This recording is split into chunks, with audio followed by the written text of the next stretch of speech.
This is part 2 of addition of two numbers using linked list. So without any further delay, let's get started. We know the procedure of adding two numbers using linked lists is actually divided into three parts. We already know this from the previous lecture, right? The procedure of addition of two numbers with the help of linked lists is actually divided into three parts. The first part is represent an n-digit number using a singly linked list. The second part is reverse the numbers for addition. And third part is add the numbers and store the result in the resultant singly linked list. In the previous presentation, we have learned already that how to represent an n-digit number using a singly linked list.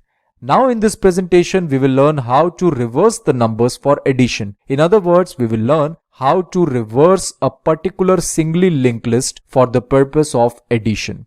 Okay, so without any further delay, let's get started. Let's say our target is to reverse this particular singly linked list. This linked list is currently representing this number 567. You can see that this linked list is representing this number 567, that is 567. Head pointer is currently pointing to the first node of this particular list, right? We will use two pointers, current and next, for the purpose of reversing this particular linked list. We will use these two pointers, current and next. I want that current pointer must hold null initially, and I want that next pointer must point to this particular node, right? That is why to the next pointer I have assigned head link. Here you can see current is holding null at this moment and next pointer is holding the address of this particular node at this moment, right?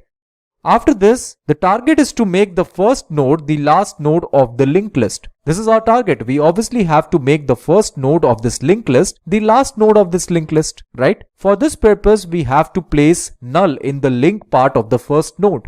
Isn't that so?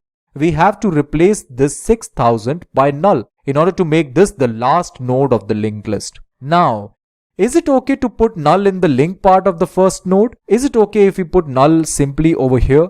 Isn't that the case that we will lose the reference to the second node? Obviously not. You can see that next pointer is pointing to this node. That is why you can see that I have put this line, struct node star next equal to head link. Now you have understood why I want a pointer pointing to this particular node so that I can put null over here, right? It is okay to put null in the link part of the first node. It is totally fine, okay? So for this purpose, what we will do, we will simply add this line, that is head link equals to null. We will update the link part of this node with the help of this line, head link equals to null. So let me just replace this address by null, and now you can see we have a null over here. After this, we have to update the link part of the second node so that it can point to the first node of the linked list. Isn't that so? We also have to update the link part of this node so that it can point to this particular node. Isn't that so? Currently, you can see that this part has 7000 address, which means that this particular node is pointing to this particular node, right? Now we have to update the link part of this node so that it can point to this node. Is it okay to update the link part of this particular node at this stage? Let me tell you, it is not okay. No. If we update the link part of this node at this stage, then obviously we will lose the reference to the last node of this linked list. Isn't that so? If we try to update the link part of the second node at this stage, then we will lose the reference to the third node of the linked list, and we cannot afford this. For this purpose, obviously we need a pointer to the third node of the linked list. Isn't that so? We need a pointer that must point to this particular node, and for this purpose, we want that current pointer to point to this node, and we want this next pointer to point to this node. Okay? With the help of these two lines of code, this is possible. Why I want this current pointer to point to this node? Actually, my idea of reversal is quite simple. I want that current pointer must point to the node which has to be updated, whose link part has to be updated. Okay?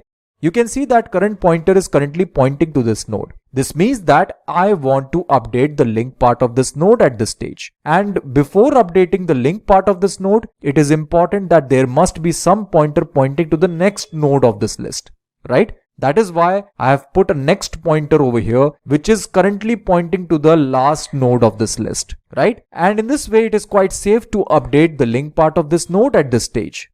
Now I can safely update the link part of this particular node with the help of current pointer. For this purpose, I have put this line of code, current link equals to head. Now obviously with the help of this line of code, we would be able to update the link part of this particular node. Isn't that simple? Now after this step, we have to update our head pointer so that it can point to this particular node. Isn't that so?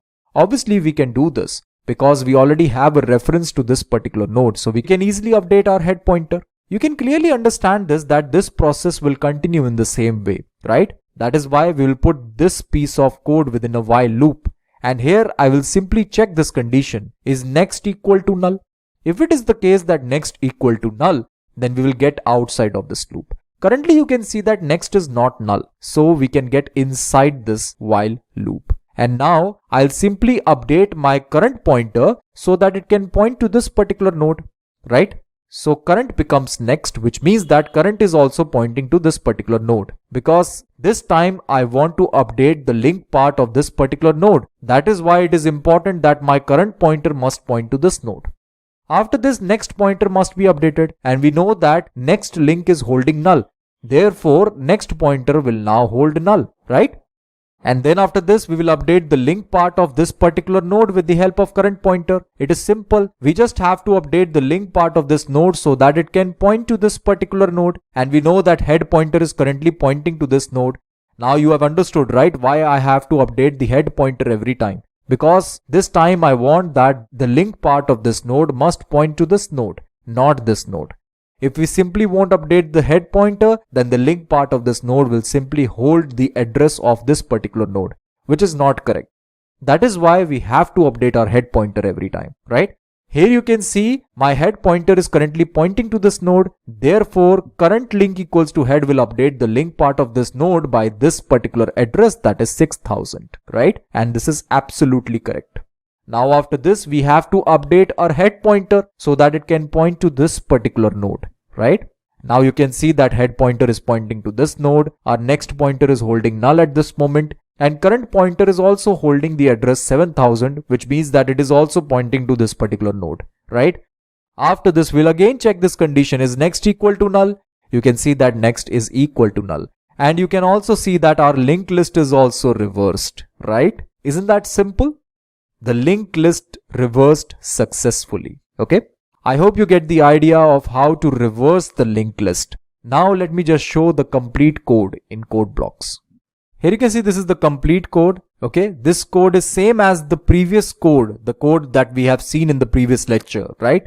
Everything is same, but this is the only addition. Here the reverse LL function is added in this code. Here you can see I'm first checking this condition. If head is equal to null, then return head. Else we'll simply continue, right? And this code is same as what we have seen in the presentation. After this, we have this add node function. Then we have this create LL function, print function, right? And then we have obviously this main function. And here you can see I'm calling reverse LL, right? I'm calling this function twice because I want to reverse two different linked lists, right? After this, I just simply print this message on the screen, that is reverse linked lists. And then I'll simply call the print function for the purpose of printing the first linked list, the first reversed linked list. And then again, I'll call print function for the purpose of printing the second linked list, right? Now let me just execute this code. Let's say the first number is 567 and third number is 8765. You can see the linked list representation of the first number is this and the linked list representation of second number is this. Now the reversed linked lists are 765.